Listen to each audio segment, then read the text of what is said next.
मालिक की मौज मालिक ही जाने। बात पुरानी है।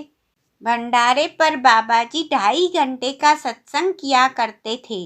तब संगत या सत्संग के लिए शेड नहीं थे, खुले में ही सत्संग होता था और रात को संगत तंबुओं में सोती थी। एक बार भंडारे पर बहुत बारिश हुई, सब इंतजाम खराब हो गए। बाबाजी ने कह दिया कि कल भी सत्संग होगा। अब बाहर से और आई संगत रात को कहाँ रुकेगी? उनके खाने सोने का प्रबंध कहाँ और कैसे होगा? ये बहुत बड़ी प्रॉब्लम थी। हालांकि तब बाहर से आई हुई संगत भी 100-200 ही होती थी। ये फैसला हुआ कि सब सेवादार थोड़ी थोड़ी संगत अपने अपने घर ले जाएंगे और उनका खाने सोने का प्रबंध भी खुद ही देखेंगे।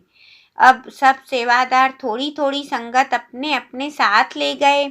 उनमें से जो सेवादार अमीर थे उनको क्या परवाह थी। संगत की खूब सेवा हुई, मालिक का हुक्म था। पर एक सेवादार बहुत गरीब था, वो फकीर ही था, बस भजन बंदगी करने वाला। उसका खुद का गुजारा जैसे तैसे होता था। उसके हिस्से में भी संगत के 2 लोग आ गए। वो बेचारा मजबूरी में उनको घर ले गया। अब मालिक का हुक्म था, मना नहीं कर सकता था। उसने विनती की, भाइयों मेरे पास तो ज़्यादा कुछ है भी नहीं, आपकी सेवा क्या करूं? बस इतना कर सकता हूँ कि आपको बैठने को एक दरी दे देता हूँ और मैं तो सारी रात सोता नहीं, भजन करता हूँ। दिल चाहे तो आप भी कर लेना, पर विनती है मुझ गरीब का पर्दा कल सबके सामने मत खोलना। और यह कहकर वो भजन पर बैठ गया। वो दोनों भाई भी उसे देखकर भजन पर बैठ गए।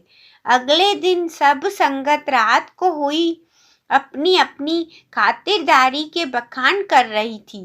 घर पर वो दोनों भाई एक अलग ही आनंद में बैठे थे।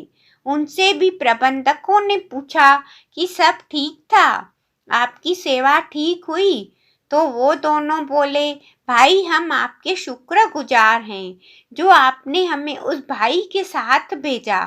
उसकी संगत में तो रात को हमें वो खजाना मिल गया जिसको पाने के लिए लोगों का पूरा जीवन कम पड़ जाता है। हमारी विनती है कि आगे से भी हमें इसी भाई के साथ भेजना। और बाबाजी यह बात सुनकर मंद मंद मुस्कुरा रहे थे। उनकी मौज वही जानते हैं।